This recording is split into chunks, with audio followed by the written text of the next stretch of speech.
சரிங்க ஐயரே, நாளைக்கே ஒரு நல்ல நேரமா குறிச்சு கொடுங்க. என்ன மதன்? சரி, உங்க விருப்பம் தான் என் விருப்பம். இதோ இப்பவே குறிச்சு தரேன்.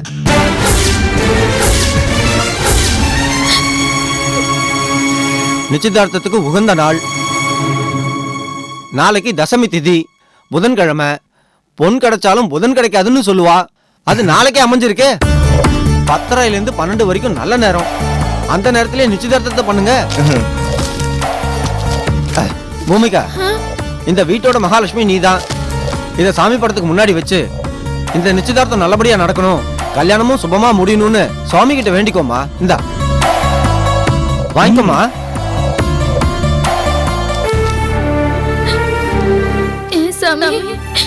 என் தாலிக்கு உழவுக்கவே என்ன வேண்டிக்க சொல்றீங்களே, இது நியாயமா? என்னம்மா அப்படி நிக்கிற? என் பிரார்த்தனை பலிக்கும்னு என் மச்சான் என்ன அடிக்கடி பாராட்டிட்டே இருப்பாரு. அதனால நீங்க குறிச்சு கொடுத்த இந்த பேப்பரை சாமி கிட்ட வச்சு நான் வேண்டிக்கிறேன். சரி பூமிகா, நல்லா சாமி கும்பிடு போ. போ.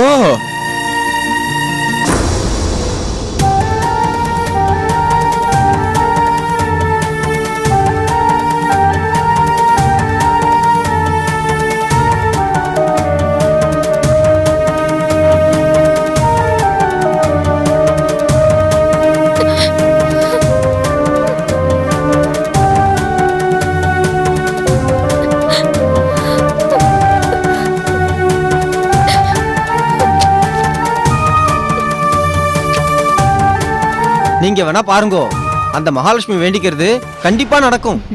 அப்ப நான் கிளம்புறேன். சரிங்க ஐயரே. மதன், இன்னும் 2-3 இடம் போக வேண்டி இருக்கு. இந்தமா குடு. கொடுங்க. ரொம்ப நன்றிமா. வாங்க. வரேன்ப்பா.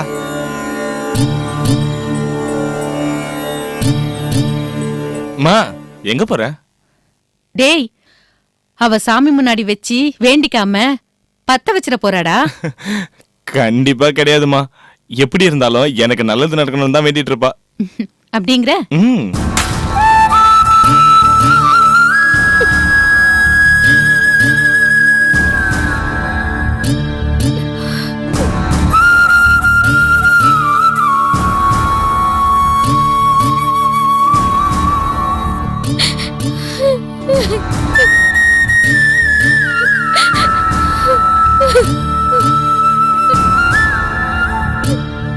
கடவுளே, இங்க நடக்கிறது எல்லாத்தையும் பார்த்துட்டு தான் இருக்கீங்க. நான் மாசமா இருக்கிறத கூட என் புருஷன் கிட்ட சொல்லி சந்தோஷப்பட முடியாம நான் வாழ்ந்துட்டு இருக்கேன். ஏதோ கடைசி வரைக்கும் தாலி கட்டின புருஷன் காலடியிலேயே நான் வாழணும்னு ஆசைப்பட்டேன். ஆனா என் புருஷனும் மாமியாரும் என் வாழ்க்கைய பறிச்சு இன்னொருத்திக்கு கொடுக்க துணிஞ்சிட்டாங்க. வேற ஒருத்தைய என் மச்சான் கல்யாணம் பண்ணிக்க போறாரா. கடவுளே, நீங்க தான் இந்த கல்யாணத்தை எப்படியாவது தடுக்கணும். எனக்காக என் புருஷன் கிட்டையும் என் மாமியார் கிட்டையும் நியாயம் கேட்கணும். என்ன என் புருஷனோட நல்லபடியா சேர்த்து வைங்க. நானும் அவரும் காலம் முழுக்க பிரியாம சேர்ந்து வாழணும். அதுக்கு நீங்க தான் எனக்கு துணை புரியணும்.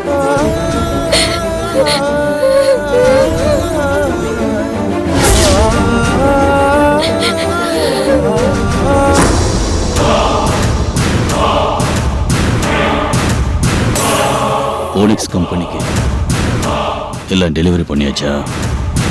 அண்ணே, அண்ணே, இங்க என்னென்ன பண்றீங்க? சரி, நான் அப்புறம் பேசுறேன்.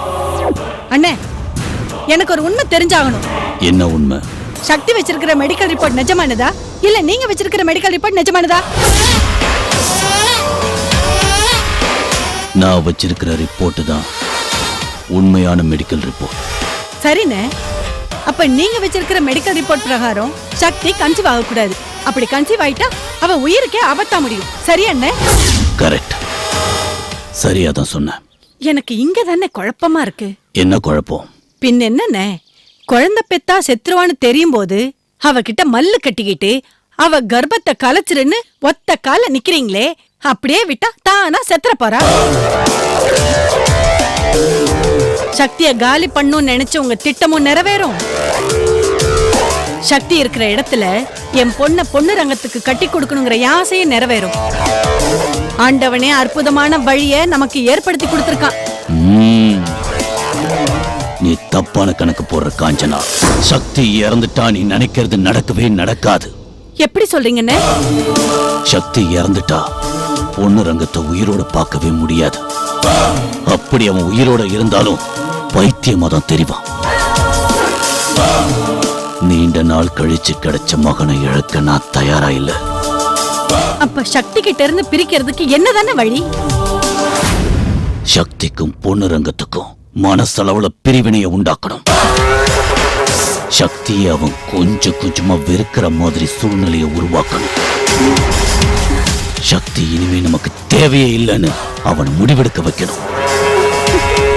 உதாரணத்துக்கு இப்படி எடுத்துக்க, சக்தியோட கரு தானாவே யதார்த்தமா கலைஞ்சாலும் நாம பொண்ணு ரங்கத்துக்கிட்ட உன் பொண்டாட்டி உன் குழந்தைய சுமக்க விருப்பம் இல்லாம கருவை கலைச்சிட்டான்னு போய் சொல்லி அவனை நம்ப வைக்கணும். சக்தி வேணும்னு மெடிக்கல் ரிப்போர்ட்ல இருக்கிற உண்மையை மறைச்சு தன்னை கல்யாணம் பண்ணிக்கிட்டான்னு பொண்ணு ரங்கத்தை நம்ப வைக்கணும். அப்படியெல்லாம் செஞ்சா சக்தியை விட்டு பொண்ணு ரங்கம் பிரிய வாய்ப்பு இருக்கு. நீ நினைக்கிற மாதிரி இன்னைக்கே பிரிஞ்சு நாளைக்கே ஸ்வேதாவுக்கும் பொண்ணு ரங்கத்துக்கும் கல்யாணம் பண்ணி வைக்கலான்னு கனவு காணாத. அண்ணே, நீங்க பிரிக்கிறதுக்கான ஐடியாவை மட்டும் சொல்லுங்க, நான் உடனுக்குடனே செயல்படுத்தி காட்டுறேன். இந்த தங்கச்சியோட ஆசையை நிறைவேற்றி வைங்கண்ணே. சரி, குடிக்க கொஞ்சம் தண்ணி கொண்டு வா. சரிண்ணே.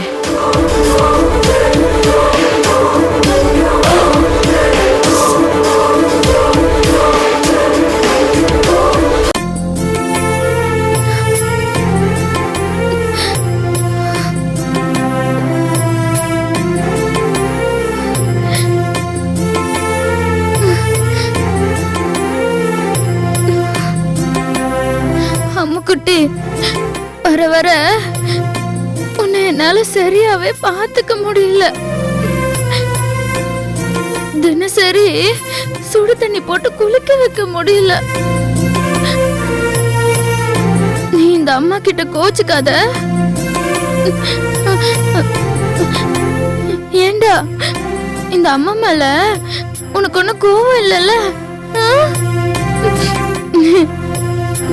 வா, இங்க உட்காரு, வா.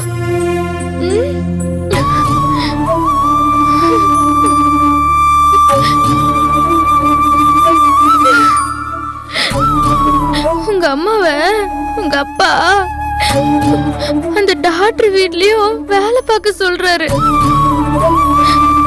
உங்க அப்பா சொல்ற வேலைய உங்க அம்மா கேட்காம இருக்கலாமா? நான் சும்மா இருக்கும்போது உனக்கு தேவையானதெல்லாம் பண்றேன். அம்மா குட்டி, என் செல்லம், நான் உன்கிட்ட ஒரு விஷயம் சொல்றேன். அந்த விஷயத்த நினைச்சு இந்த அம்மாக்காக நீ அழக்கூடாது, சரியா? உங்க அப்பாவுக்கு நாளைக்கு சுப்ரியா அம்மாவோட நிச்சயதார்த்தம். அதுக்கு உங்க அம்மா நான் தலைமை தாங்கி நடத்தி வைக்கணுமா? இதுதான் உங்க அப்பாவோட ஆசை. உங்க அப்பாவோட ஆசைய இந்த அம்மா நிறைவேற்றி வைக்கணும்ல?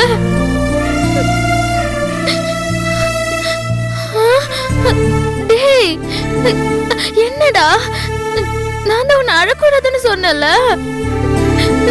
நீ ஏண்டா உங்க அம்மா நிலைமைய நினைச்சு அழற? அழாத.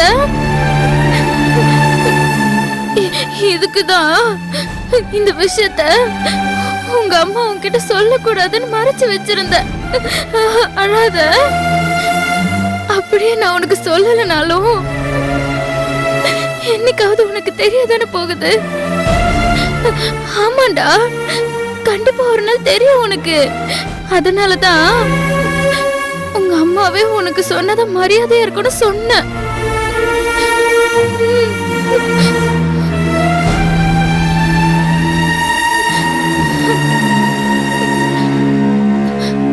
உன் அம்மாவுக்கு உன்னை விட்டா இந்த வீட்ல நான் சொல்றதெல்லாம் காது கொடுத்து கேட்க வேற ஆள் இல்லையே. உனக்கு நான் தான் ஆறுதல் சொல்லணும், எனக்கு நீ தான் ஆறுதல் சொல்லணும். உங்க அம்மா நான் இவ்ளோ அவமானப்பட்டோம், நான் ஏன் இந்த வீட்ல இன்னும் உயிரோட இருக்கேன்னு தெரியுமா? உனக்காகத்தான், உனக்காகத்தான்.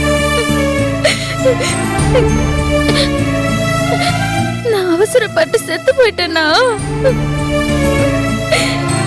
என் வயித்துல இருக்கிற நீயும் செத்து போயிடுவியே. நீ நல்லா இருக்கணும்னு தான் உங்க அம்மா இந்த வீட்ல கஷ்டப்படுற. நான் படிக்காத முட்டாளா இருக்கிறதுனால தானே உங்க அப்பாவுக்கு என்ன பிடிக்கல. நீயும் என்ன மாதிரி முட்டாளா இருக்க கூடாது, சரியா?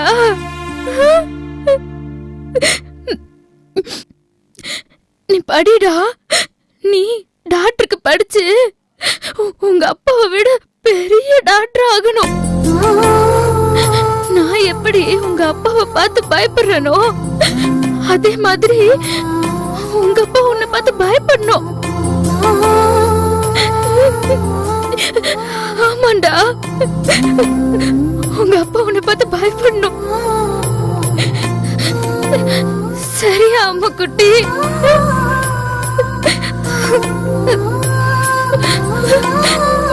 சரியா? சரியா?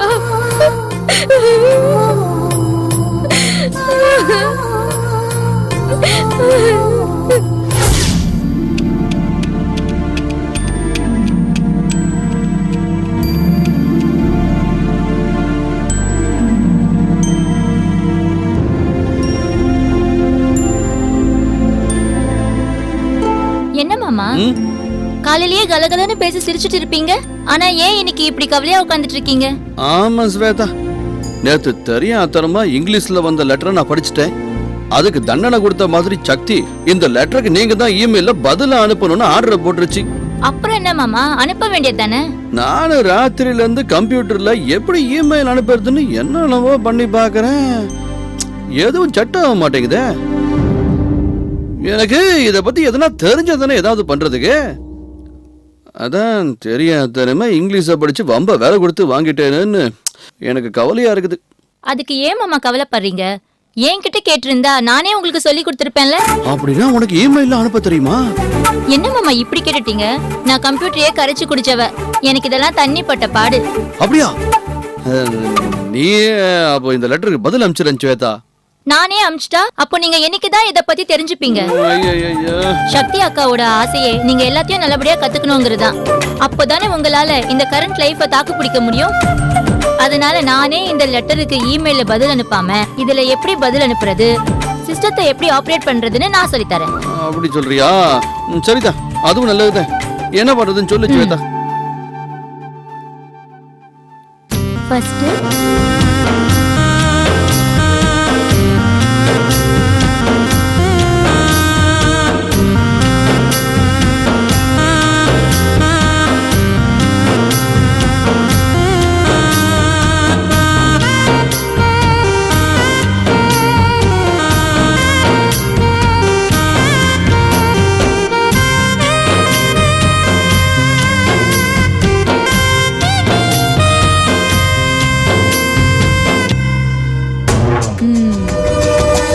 ஆரம்பிச்சிட்டிங்களா? இதை இப்படியாவது யார்கிட்டயாவது சொல்லி அருக்காணி கிட்ட சொல்லி அவளை நல்லா உசுப்பேத்தி விடலாம்.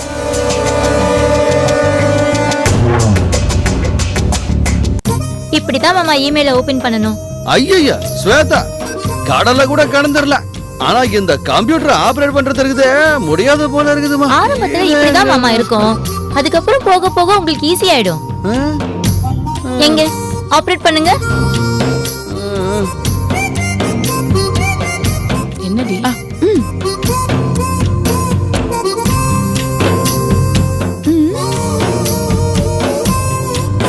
நல்லா பாரு. உன் மாமாவும் ஸ்வேதாவும் எப்படி கொஞ்சம் கொலாவறாங்கன்னு. இந்த அளவுக்கு ஆம்பளையும் பொம்பளையும் நெருக்கமா இருக்கிறத நான் இங்கிலீஷ் படத்துல கூட பார்க்கல. இந்த ஸ்வேதாவை இப்படியே விட்டா அவ்வளவுதான், நம்ம குடும்பத்தையே கலைச்சிருவா. போய் நல்லா கேள்வி கேளு. இது என்ன குடும்பமா இல்ல வேற ஏதாவது கூத்தடிக்கிற இடமான்னு நல்லா கேளு, அப்பதான் அந்த பொண்ணுக்கு புத்தி வரும். போய் கேளு. ஏய் என்னடி நின்னு பாத்துக்கிட்டே இருக்க? போய் கேளு. நீ இங்க வா, இங்க வா சொல்றேன்.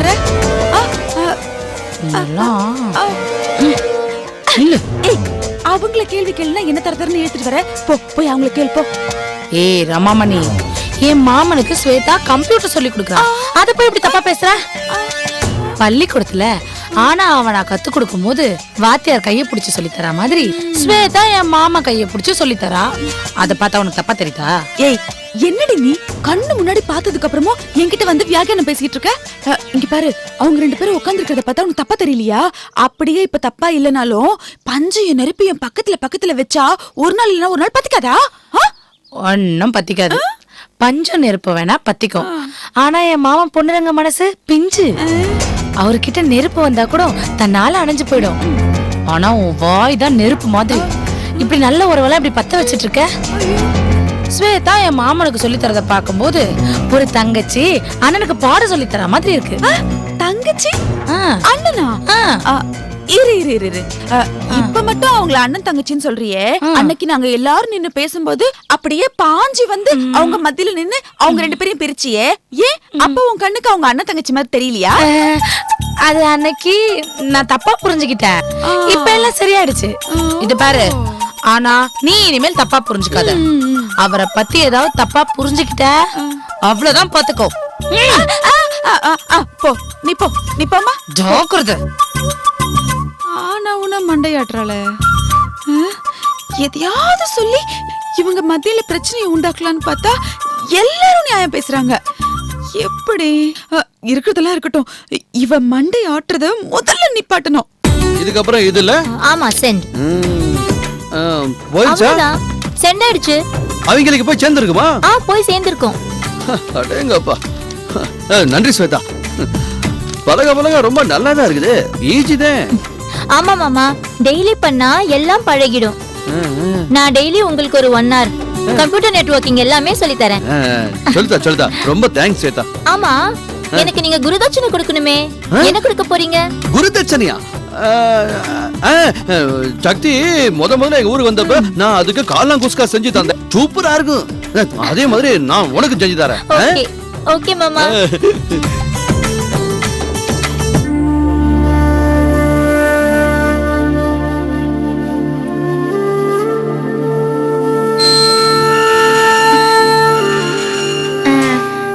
அம்மா அம்மா. யாருமா? என்ன வேணும்? அது நான் சங்கரிய பார்க்க வந்தேன். ஸ்கூலுக்கு போயிருந்தேன், மழைனால லீவு விட்டாங்களாம், அதான் கொஞ்சம் பார்த்துட்டு போயிருந்தேனே. சங்கரிக்கு நீங்க என்ன வேணும்? அவ என் தங்கச்சி மாதிரி. ஓஹோ, சரி இங்க உட்காருங்கம்மா, நான் வர சொல்றேன்.